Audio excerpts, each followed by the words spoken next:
بانی P T I Imran Khan نے NAB ترامیم کالعدم قرار دینے کے خلاف انٹرا کورٹ اپیل میں داخل اپنے جواب میں چیف جسٹس سے استدعا کی ہے کہ وہ ان کے خلاف کیسز کی سماعت نہ کریں۔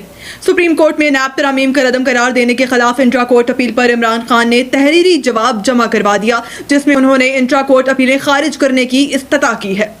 عمران خان نے اپنے تحریری جواب میں کہا کہ کسی کی کرپشن بچانے کے لیے قوانین میں ترامیم کسی بنانا ریپبلک میں بھی نہیں ہوتی۔ کرپشن معیشت کے لیے تباہ کن اور منفی اثرات مرتب کرتی ہے۔ مجھ سے دوران سماعت جسٹس اطہر من اللہ نے کہا، ترامیم کا فائدہ آپ کو بھی ہوگا، مگر میرا موقف واضح ہے کہ میری ذات کا نہیں بلکہ ملک کا معاملہ ہے۔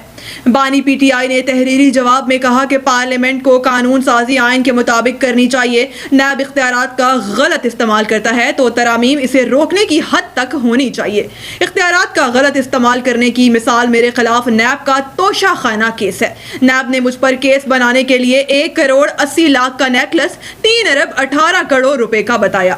عمران خان نے مزید کہا کہ کرپشن کو بچانے کے لیے کی گئی ترامیم عوام کا قانون پر سے اعتبار اٹھا دیتی ہیں۔ قوانین کا مقصد کسی فرد واحد کے لیے نہیں بلکہ عوام کے لیے ہونا چاہیے اور سپریم کورٹ کو حقائق کے سامنے آنکھیں بند نہیں کرنی چاہیے۔ ماضی کے فیصلے مد نظر رکھتے ہوئے اور انصاف کے تقاضے پورے کرنے کے لیے چیف جسٹس فائز عیسیٰ میرے کیسز پر سماعت نہ کریں۔